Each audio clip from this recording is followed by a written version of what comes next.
ఫడ్నవీస్ మహారాష్ట్ర ముఖ్యమంత్రిగా ప్రమాణ స్వీకారం చేయడం ఇది చాలా కీలకమైన పరిణామమే అని చెప్పాలి. ఎందుకంటే 2024 పార్లమెంట్ ఎలక్షన్స్ తర్వాత అందులో కొంత నంబర్ తగ్గడం, 400 పార్ అని మోదీ నినాదం ఇచ్చినప్పటికీ 240కే పరిమితం కావడం, ఒక్కసారిగా మోదీ పని అయిపోయింది అన్న నినాదాలు, ఒక రకమైన ఒక మాహోల్ క్రియేట్ అయిన నేపథ్యంలో హర్యానా ఎన్నికలు, మహారాష్ట్ర ఎన్నికలు వరుసగా 2 అద్భుతమైన విజయాలు సాధించి బీజేపీ మళ్ళీ బ్యాక్ టు పాత వైభవంలోకి వచ్చింది అన్నట్టుగా ఒక వాతావరణం బిల్డ్ అయింది. అందులోనూ ఏకనాథ్ షిండే ముఖ్యమంత్రిగా ఉన్నారు. సో ఏకనాథ్ షిండే సపోర్ట్ తీసుకోకుండా బీజేపీ ఫామ్ చేయలేని పరిస్థితి గతంలో ఉండింది. శివసేన 2గా చీలిపోవడము, పవార్ ఎన్సీపీ 2గా చీలిపోవడం, అన్ని పరిణామాలు అందరికీ తెలిసినాయి. మహారాష్ట్రకు సంబంధించి 2, ఒకటి మహారాష్ట్రలో మళ్ళీ మహాయుతి ప్రభుత్వం రావడం, ఒకటి 2 ఎగ్జిస్టింగ్ ఉన్నటువంటి సిట్టింగ్ సీఎం కాదని, ఏక్నాథ్ షిండేని కాదని ఫడ్నవీస్నే ముఖ్యమంత్రిని చేయడం. సో మేమే పెద్దన్నా అని మళ్ళోసారి బీజేపీ ప్రూవ్ చేసుకుంది, దాన్ని అలాగే ప్రొజెక్ట్ చేసింది. So how do you look at it? And నేను ఐ విల్ బి బ్యాక్ అని చెప్పిన ఫడ్నవీస్ తన మాటను మళ్ళీ నిలబెట్టుకున్నారు.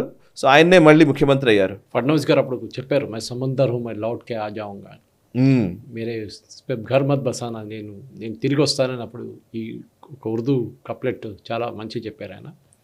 ఫడ్నవీస్ గారు third term, technically third term. First full term serve చేశారు.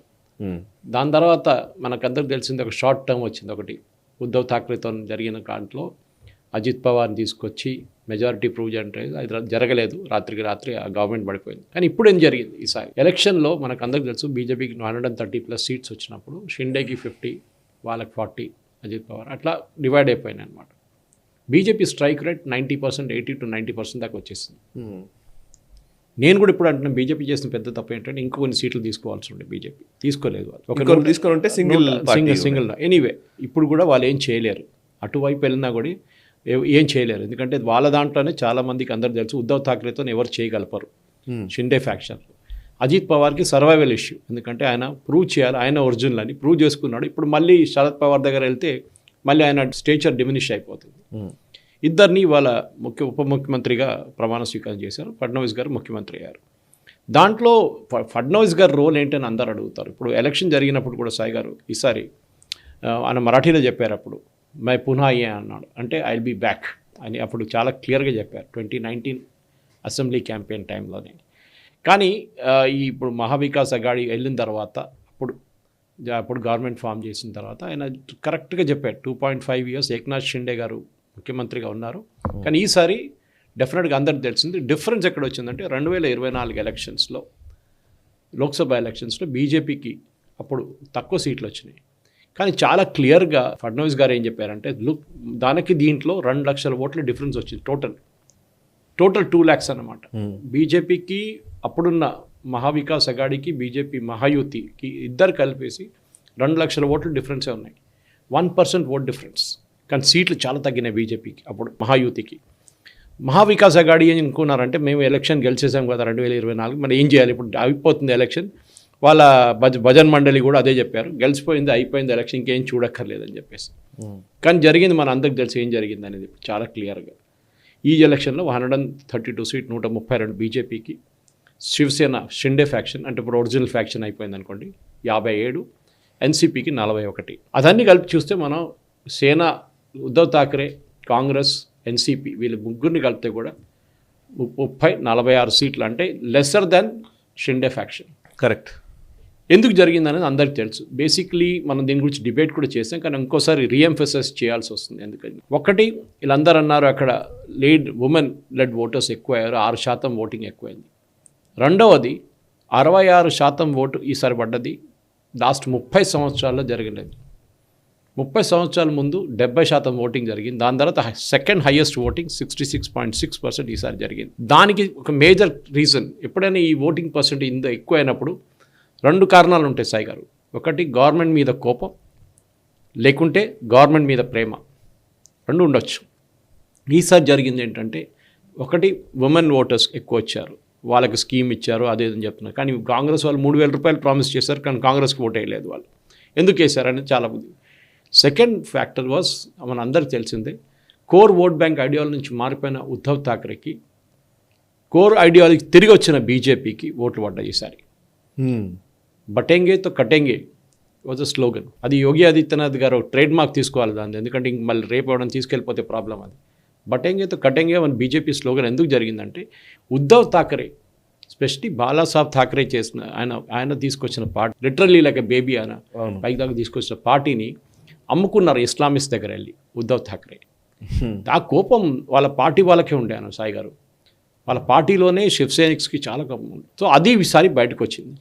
సో ఓటింగ్ హిందూ ఓటింగ్ ఈసారి తీసుకెళ్ళింది. సో ఫడ్నవీస్ గారి క్రెడిట్ ఎక్కడ వస్తుందంటే సాయి గారు 2-3 ఒకటి ఒక ఎలక్షన్ ఓడిపోయిన తర్వాత అందరూ 2024 ఎలక్షన్లో ఇంత డిజాస్టర్ రిజల్ట్ వచ్చిన తర్వాత ఇద్దరు ముఖ్యమంత్రులు అంటే ఒక ముఖ్యమంత్రి ఒక ఎక్స్ ముఖ్యమంత్రి మీద ప్రెషర్ ఉండే. యోగి ఆదిత్యనాథ్ యూపీ, ఫడ్నవీస్ మహారాష్ట్ర, వీళ్ళిద్దరి మీద చాలా ప్రెషర్ ఉండే. యోగి ఆదిత్యనాథ్ గారిని కిందకి దింపడానికి అన్ని ప్రయత్నాలు చేశారు బీజేపీలోనే చాలామంది. కానీ ఇప్పుడు వచ్చిన బై ఎలక్షన్లో 9-7 సీట్లు కొట్టేసుకొని తీసుకెళ్ళిపోయారు Yogi. With that he cemented his position. ఇంకా ఏ ఆపోజిషన్ యోగి ఆదిత్యనాథ్కి లేదు అక్కడ. సో అదే టైంలో మహారాష్ట్రలో ప్రూవ్ చేయాల్సింది ఫడ్నవీస్, నాట్ షిండే. బికాస్ ఏదైనా ఇని మళ్ళీ ఇంకోసారి మునిగిపోతే his career was finished. Fadnavis youngest ముఖ్యమంత్రిగా ప్రమాణ స్వీకారం చేసిన మనిషి ఆయన ఒక టైంలో. నా దగ్గర ఇవాళ పొద్దున కూడా నేను ఒక ఫోటో చూశాను. 1999లో ఫడ్నవీస్ గారు ఒక నామినేషన్ పేపర్ వేస్తే నా ఫేస్బుక్లో వేసాను నేను ఆ పిక్చర్. పక్కన నితిన్ గడ్కరీ గారు ఉన్నారు, యంగ్ నితిన్ గడ్కరీ. సో ఆ టీం చూడండి, అది మారలేదు ఇప్పుడు దాకా. 99 అంటే వీఆర్ టాకింగ్ 25 years ago, 25 సంవత్సరాల ముందు నామినేషన్ వేసిన ఒక పిక్చర్ ఇవాళ పేపర్లో వచ్చింది. అంటే ఆ రిలేషన్షిప్ చూడండి ఎంత డెప్త్గా ఉందనేది బీజేపీది. బీజేపీ ఆ టైంలో was nobody in Maharashtra Sai గారు. కరెక్ట్. ఎందుకంటే ఆ టైంలో శివసేన, కాంగ్రెస్ అంతే, ఇంకేం మూడో పార్టీ లేకుండా. శివసేన, కాంగ్రెస్, కొంత ఎన్సీపీ. అదే ఎన్సీపీ తర్వాత స్ప్లిట్ అయింది. సోనియా గాంధీ ఇష్యూ మీద స్ప్లిట్ అయినప్పుడు ఎన్సీపీ అయింది. తర్వాత అప్పుడు కాంగ్రెస్ ఎన్సీపీ అయిపోయింది. శివసేన తర్వాత ఇప్పుడు మొన్ననే జరిగినప్పుడు 2.5 years ముందు శివసేన స్ప్లిట్ అయినప్పుడు శివసేన ఉద్ధవ్ ఠాకరే, శివసేన షిండే గ్రూప్ స్ప్లిట్ అయిపోయింది. కానీ బీజేపీకి ఆ టైంలో కూడా బొంబాయిలో ఎలక్షన్ గెలవడం అంటే ఇంపాసిబుల్. ముంబై వాజ్ శివసేన గడ్. ఈవెన్ నౌ ఈసారి కూడా ఉద్ధవ్ ఠాకరేకి సీట్లు వచ్చింది అక్కడే, మోస్ట్ ఆఫ్ సీట్స్. సో ఎందుకంటే బేసిక్లీ మరాఠా ప్రైడ్ ఒకటి ఉండే. ఫడ్నవీస్ అందరికంటే పెద్ద డిస్క్వాలిఫికేషన్ ఏంటంటే, disqualification not because of anything else, ఆయన ఒక బ్రాహ్మిన్. ఫడ్నవీస్ అనే ఒక Brahmin. So that Maratha community కానివ్వండి, మిగతా ఓబీసీస్కి కాంగ్రెస్ వాళ్ళు ఏం చెప్పారంటే, లుక్ ఒక బ్రాహ్మిన్ ముఖ్యమంత్రి అయిపోతాడు అంతే, మీ సంగతి అంతే సంగతి అని చెప్పేసి.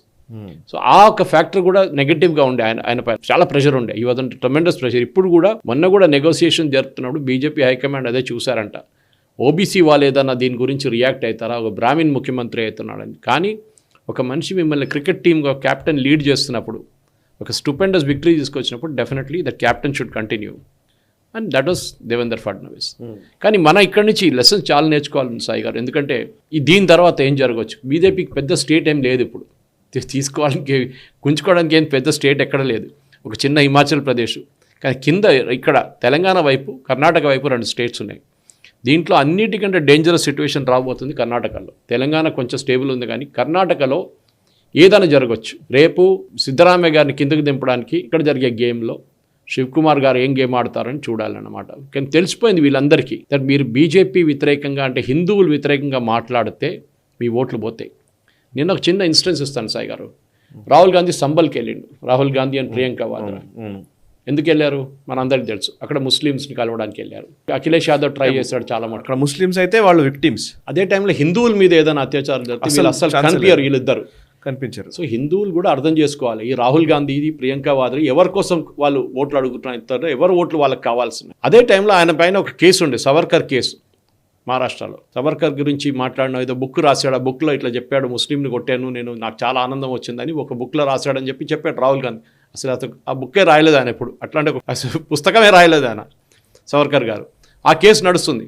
అప్పుడు నిన్న అదే టైంలో మ్యాజిస్ట్రేట్ ముందు ఎక్స్క్యూజ్ ఏమి ఇచ్చారంటే, పార్లమెంట్ సెషన్ నడుస్తుంది, సో మా ఎంపీ గారు బిజీ ఉన్నారు, సో ఆయన రాలేకపోతున్నారు.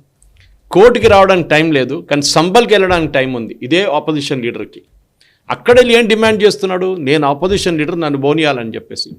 ఎక్కడ కాన్స్టిట్యూషన్లో రాసి పెట్టలేదు. మీరు లోక్సభలో ఆపోజిషన్ లీడర్ ఉండొచ్చు, కానీ మీరు రోడ్డు మీదకి వచ్చినప్పుడు you are just a normal citizen. So ఈ మహారాష్ట్ర నుంచి కూడా నేర్చుకోకపోతే I think Congress will be finish. చాలా మటుకు మీరు చూసుంటారు రీసెంట్లీ బర్ఖదత్ లాంటి వాళ్ళు సర్ప్రైజ్డ్ యూట్యూబ్ ఛానల్లో విపరీతంగా తిడుతుంది రాహుల్ గాంధీని, ఇట్లనే బాగుపడతాడేమో అనుకొని. కానీ అది కూడా నేర్చుకోడు. ఆయనకు సపోర్ట్ ఇస్తున్న ప్రింట్ మ్యాగజైన్, ప్రింట్లో కూడా ఇది నడుస్తుంది. శేఖర్ గుప్తా లాంటి వాళ్ళు, యోగేంద్ర యాదవ్ అక్కడ అక్కడ వెళ్ళి భజన్ వాడాడు రాహుల్ గాంధీ గురించి, అది ఇది అని చెప్పేసి. మహారాష్ట్రలో అయిపోయింది ఎలక్షన్, హర్యానాలో చెప్పి ఈవెన్ రాజ్దీప్ సర్దేశాయ్ వీళ్ళందరూ ఇప్పుడు ఏడుస్తున్నారు. వాళ్ళు ట్రంప్ ఎలక్షన్ గెలిచినప్పుడు అక్కడ ఉన్న యుఎస్ మీడియా CNN కానివ్వండి, న్యూయార్క్ టైమ్స్ కానీ, డెమోక్రాట్స్ కి సపోర్ట్ వీళ్ళందరూ మెల్ట్ డౌన్ అయిపోయారు. Total melt down is actual word.